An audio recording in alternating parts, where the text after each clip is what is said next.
Assalamualaikum warahmatullahi wabarakatuh. Selamat berjumpa kembali.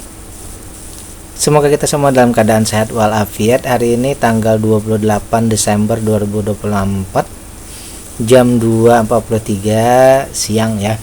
Kita akan bersama-sama lagi membahas semua fundamental saham dari laporan keuangan triwulan 3 2024 KONI, MYOR, TPMA, dan ACES. Kita melihat dari segi value, dividen, free cash flow, ketahanan, dan kepengendalian. Sekali lagi bahwa analisa kita ini bukanlah untuk memerintahkan melakukan aksi beli atau jual, tetapi sebagai bahan perbandingan atau pertimbangan saja ya. Karena setiap investor itu punya cara masing-masing. Baik, kita akan bahas yang pertama ini KONI, Perdana Bangun Pusaka ya. Kita punya data bahwa datanya ini satu data yang menurut kita ya belum memenuhi kriteria, tapi boleh juga kita bahas. Yang pertama di sini yang belum memenuhi kriterianya adalah di bagian free cash flow-nya yang minus ya. Ada yang membolehkan free cash flow minus ya, tetapi menurut saya perlu untuk apa nih tadi?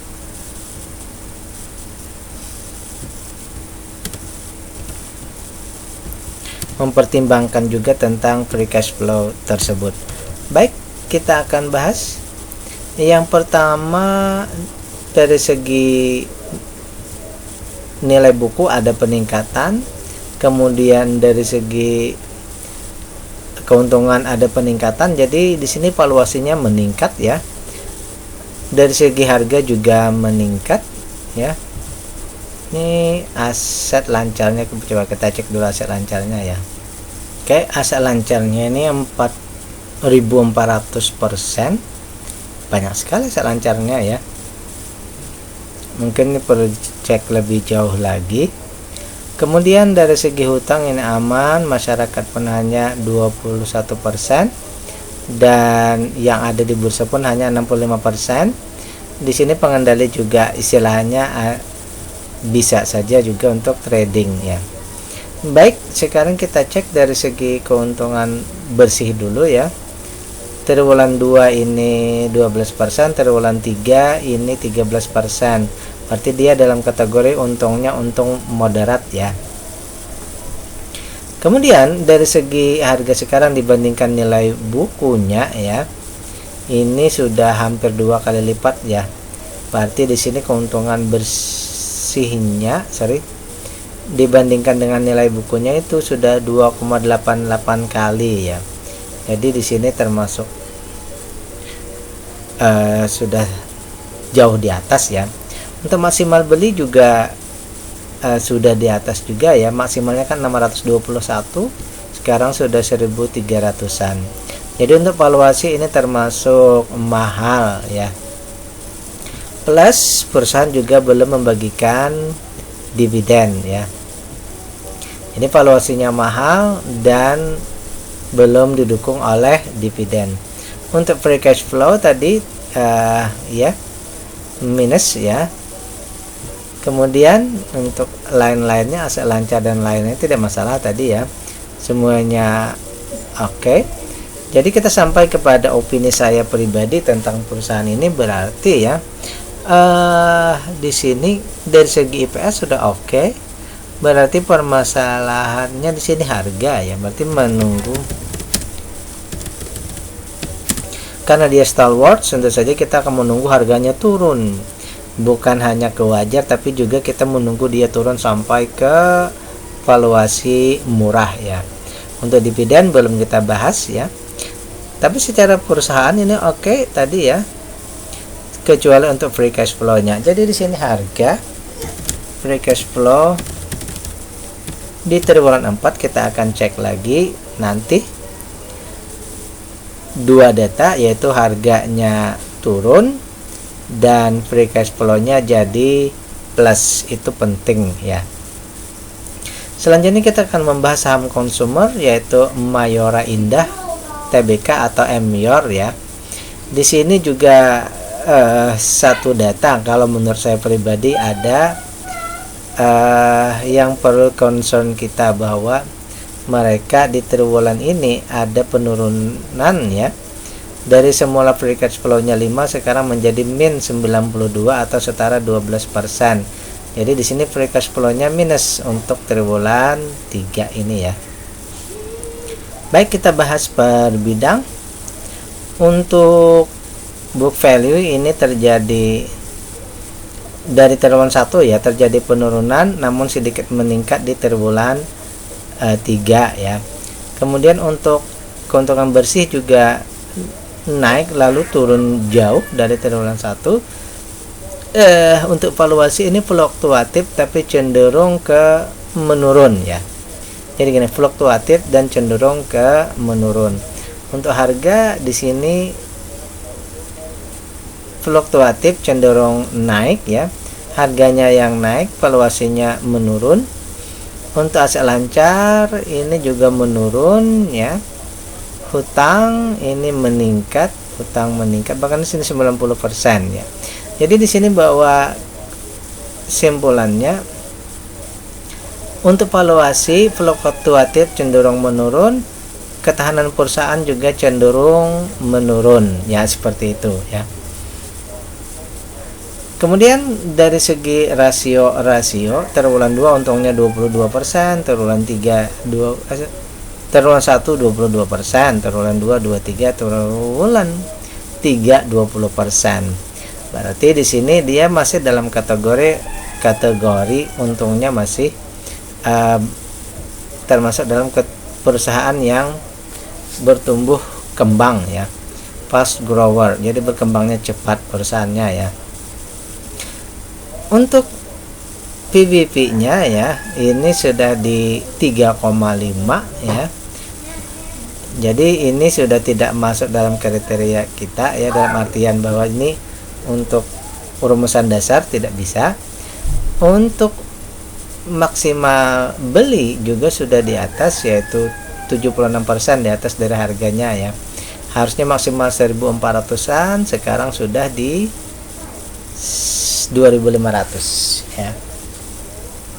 Selanjutnya untuk dividen, perusahaan sudah membagikan dividen sesuai kriteria, artinya sudah memenuhi kriteria. Tetapi jumlahnya ya, jumlah dividen yield-nya ini karena tadi perusahaannya dihargai tinggi, otomatis dividen yield-nya jadinya kecil. Kemudian free cash flow-nya juga tadi ya, lain-lainnya sudah ya, tidak ada masalah. Kita agak cepat saja pembahasannya ya. Baik, dari data yang kita dapatkan ini ya, bahwa dia fast grower ya. Fast grower ada dua cara tadi kalau mau mengejar capital gain-nya kan. Yang pertama bahwa kita kejar di harganya yang IPS-nya yang naik, sekarang malah IPS-nya turun, belum bisa ya. Kemudian kalau kita menunggu, ini sedang valuasi mahal, berarti untuk perusahaan ini ya, kita mesti menunggu ini harganya turun ya, turun ke valuasi tidak mesti murah, dia menuju ke valuasi wajar dulu ya. Coba kita buat simulasi ya. Berarti di sini di sekitar 1.400-an ya. Misal dia turun ke 1.400-an, maka valuasinya sudah jadi wajar ya. Valuasinya menjadi wajar. Kalau mau valuasi murah berarti di 700, maka valuasinya murah ya. Jadi di sini kita menunggu harganya membaik yang pertama. Kemudian yang kedua tentu saja dividen payout ratio-nya yang kita tunggu juga nanti membaik ya. Ada yang ketinggalan di sini. Free cash flow dulu ya.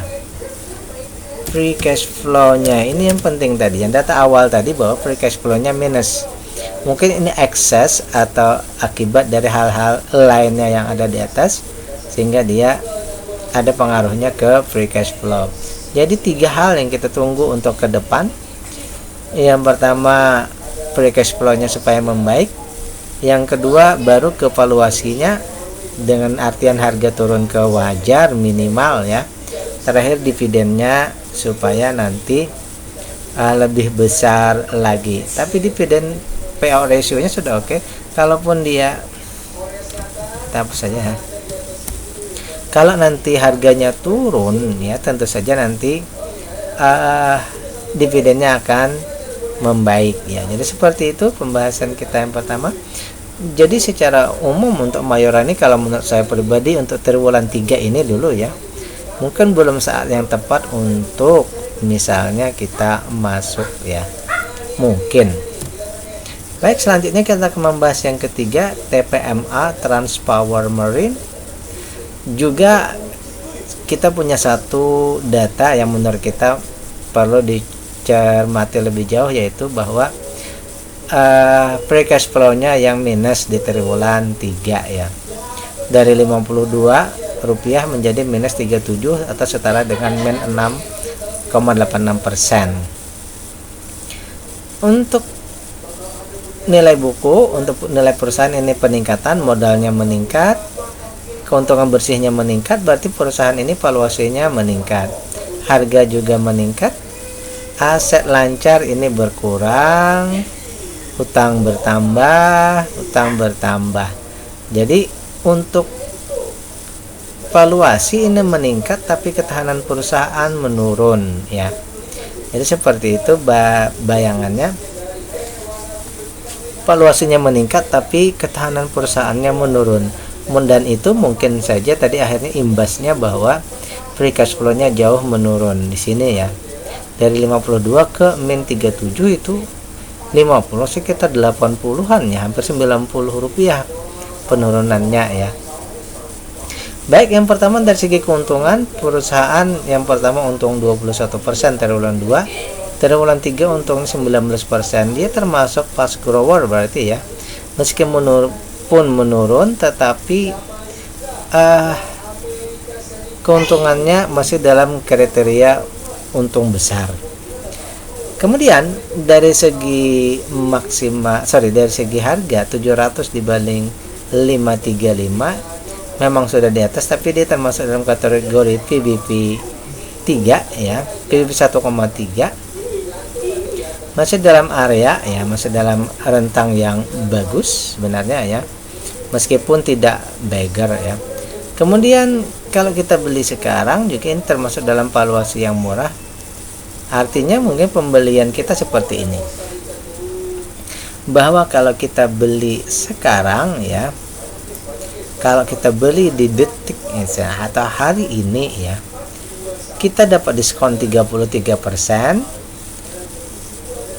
Namun pertama kita dapat diskon 33%.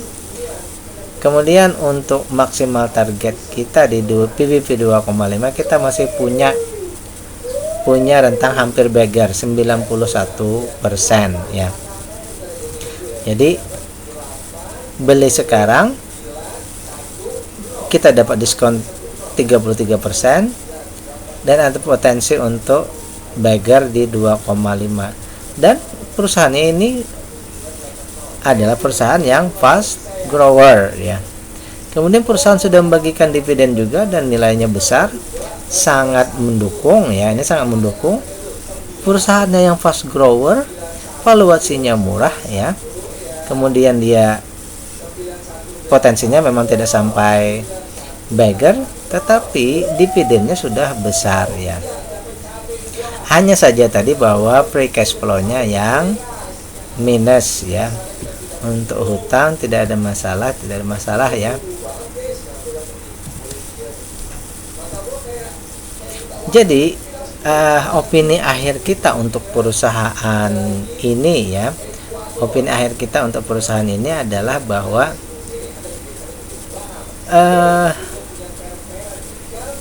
Dengan fast grower ya, kalau kita hilangkan dulu ya free cash flow-nya. Dengan fast grower kita hilangkan dulu free cash flow-nya. Perusahaannya ini termasuk perusahaan yang ketahanannya bagus ya, kemudian dia juga sedang divaluasi yang sesuai. Dalam artian apa? Dalam artian valuasinya murah dan dia bertumbuh wajar, maka ini klub didukung oleh dividennya yang besar. Jadi kalau menurut saya pribadi, dengan keadaan yang seperti ini, tentu saja ini saat yang tepat untuk misalnya kita membeli perusahaan yang grow ya, dengan kita tanpa melihat free cash flow dulu ya, maka ini saat yang tepat. Tetapi karena ada free cash flow ya, free cash flow-nya yang minus, maka ini yang membuat menurut saya pribadi ya, kita perlu menahan diri. Siapa tahu mungkin saja dia minusnya mungkin bertambah seperti itu. Kita akan menunggu di triwulan berikutnya, yaitu hanya ini saja. Bagaimana kalau kita mau mencoba masuk? Boleh saja ya, misalnya free cash flow tidak menjadi pertimbangan, misal boleh saja, misal seperti itu ya. Tetapi ada risiko bahwa nanti bisa saja dia perkembangan di triwulan berikutnya lebih misalnya memburuk lagi, misal ya. Jadi secara umum bahwa menurut saya, kalau menurut saya pribadi, satu saja permasalahannya di sini, semua data ini bagus kecuali free cash flow-nya yang membuat kita harus menunggu di triwulan berikutnya ngecek, mudah-mudahan free cash flow-nya membaik. Itu saja menurut saya ya. Perusahaan ini membagikan dividen 7,7% ya, dan dia hanya sekali saja membagikan dividen. Berarti masih ada kemungkinan ya, kalau misalnya kita beli ini, kita punya dividen 54% atau setara 54 rupiah setara dengan 7,7% ya. Ini tadi kita membahas TPMA ya. Terakhir kita akan membahas satu lagi saham konsumer juga ya, yang Transpower-nya bukan ini, kayaknya logistik pengantaran ya. Terakhir kita akan membahas Ace Hardware Indonesia ya. Ada kabar terbaru, mereka sudah berhenti ya, atau tidak memperpanjang lagi kontrak dengan Ace Hardware luar negeri ya. Mungkin franchise-nya sudah ditutup, mereka mengganti nama kemarin yang saya lupa. Nanti tapi datanya tetap saja sama ya, tapi franchise-nya sudah tidak dilanjutkan lagi. Pertama, bahwa dari semua data yang kita dapatkan, kalau menurut saya pribadi ya, dengan semua saham ini ada di bursa ya, maka 40% ini menurut saya pribadi ini termasuk yang sudah masuk kriteria, menurut saya kriteria yang tidak masuk kriteria. Kenapa? Menurut saya pribadi ya, jadi ini opini ya, tidak mesti sama, mungkin Anda punya bayangan yang berbeda juga ya. Baik, yang pertama ini kita cek dari segi nilai buku dulu ya, bahwa perusahaan ini triwulan 1 ini 370, turun kemudian naik. Jadi di sini dari triwulan 1 ke triwulan 3 ini menurun kemudian menaik sedikit, tapi masih di bawah ya, masih di bawah dari triwulan 1. Untuk book value ada penurunan ya, kalau dari awal ke akhir ya. Untuk IPS malah meningkat. Jadi di sini ada anomali ya, dari segi modal menurun tapi dari segi keuntungan meningkat. Biasanya seperti ini, mungkin ada penjualan aset biasanya ya, mungkin saja, atau ada efisiensi ya. Untuk harga di sini juga ada penurunan. Aset lancar ini meningkat ya, meskipun turun habis itu meningkat tinggi. Kemudian hutang ini mungkin 1 ya. Oke. Untuk hutang ini 1%. Ini hutang ini aman saja ya. Jadi simpelnya begini, bahwa untuk valuasi di sini ada anomali ya. Ada anomali, nilai bukunya menurun tapi keuntungannya meningkat. Untuk ketahanan perusahaan ini tidak ada masalah ya. Untuk kepemilikan tadi, bahwa di sini menurut saya ada permasalahan ya. Karena jumlahnya ini udah 40%. Banyak juga sih 40% ini menurut saya adalah batasan ya, ini batas akhir ya. Untuk saham yang semuanya ada di bursa, maka 40% itu adalah batas akhir. Kalau menurut saya pribadi ya, batas akhir aman bagi pengendali. Baik, kita akan bahas per bidang rasio-rasionya ya. Triwulan 1 itu 12%, triwulan 2 13, triwulan 3 13. Arti di sini perusahaannya ini untungnya standar ya. Untungnya standar antara 10 sampai 15. Untuk valuasinya, bahwa harga sekarang dibandingkan nilai bukunya itu sudah 1,1 kali atau setara dengan PBV 2,13. Untuk maksimal beli juga sudah terlewati ya. Di 498 ini sudah terlewati ya. Untuk dividen ya, bagusnya untuk dividen mereka membagikan ini 75%. 75% ini kalau menurut saya sudah sangat bagus ya. Batasan maksimal ya, 75% itu batas maksimal. Berarti masih ada 24% keuntungan yang bisa dijadikan modal. Ini setara dengan 4,8, hampir ya, hampir sudah di 5 ya. Hampir di 5%. Untuk aset lancar dan lain-lainnya tadi tidak masalah ya. Hanya bahwa di sini dengan 40% ya. Di sini kalau menurut saya sudah dalam batasan ya, sudah masuk dalam batas yang sudah tidak, pengendali tidak bisa lagi mengendalikan dengan nyaman, misalnya seperti itu ya. Baik, kita sampai kepada opini akhir kita, bahwa untuk perusahaan yang stalwarts, kita tentu saja berharap bahwa valuasinya tidak dilamban ataupun tidak juga di mahal ya. Karena dengan yang seperti ini tentu saja agak sulit untuk bergerak atau berkembangnya ya. Oleh karena itu, kalau menurut saya pribadi, di sini permasalahannya tidaklah pada keuntungannya, berarti harga ya. Sini kita harga ya, bahwa harganya di sini harus turun ya. Kemudian nanti kita simulasikan. Kemudian untuk kepengendalian juga, supaya ini batas-batas akhir ya. Saya akan tulis saja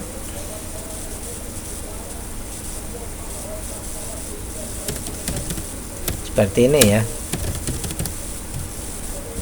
Retailnya nanti membaik tidak di 40%. Sekarang kita buat dulu simulasi bahwa dengan di harga sekarang ya, karena kita mengejar ke PB, ke ini stalwarts ya, kita mengejar ke valuasi murah ya. Tapi sebelum ke murah kita ke wajar dulu. Untuk valuasi wajar berarti dia di 497 ya. Maka dia menuju ke valuasi wajarnya, dengan valuasi wajar ini saja dividennya sudah 9% ya. Jadi harganya ya, kalau kita pribadi mungkin lebih berharap bahwa bagi yang belum membeli ini ya, bagi kita yang belum membeli ya, bahwa harganya ya turun ke valuasi wajar ya. Kalau dengan valuasi wajar saja dividennya besar ya, apalagi kalau misalnya dia turun sampai ke valuasi murah ya, tentu saja ini dividennya sampai 10%. Tapi mungkin saja nanti kalau seperti itu ya dividennya, DPR-nya mungkin berubah nanti ya. Tapi yang jelas bahwa untuk perusahaan ini kalau menurut saya pribadi, kita menunggu harganya turun menuju ke valuasi wajar di harga berapa? Di IPS kali 10. Kalau di wajar tadi ya. Tapi yang kita tuju tadi lebih ke valuasi murah. Kalau valuasi murah berarti di sekitar 358. Jadi seperti itu. Plus bahwa di sini kita ingin retailnya ini kurang dari 40%. Itu yang berikutnya. Jadi kita menunggu ACES ini, kita menunggu di triwulan 4 ada perbaikan data tadi. Oke, demikian pembahasan kita untuk 4 saham KONI, Emyor, TPN, MA dan ACES. Sekali lagi, ini bukan perintah untuk beli atau jual, ini adalah sebagai bahan pertimbangan tambahan ataupun juga sebagai bahan edukasi cara mencari atau menganalisis. Karena setiap orang berbeda cara, kemudian setiap orang juga berbeda batasan membuat valuasi. Oleh karena itu ini hanya sebagai pertimbangan. Billahi taufiq wal hidayah. Assalamualaikum warahmatullahi wabarakatuh.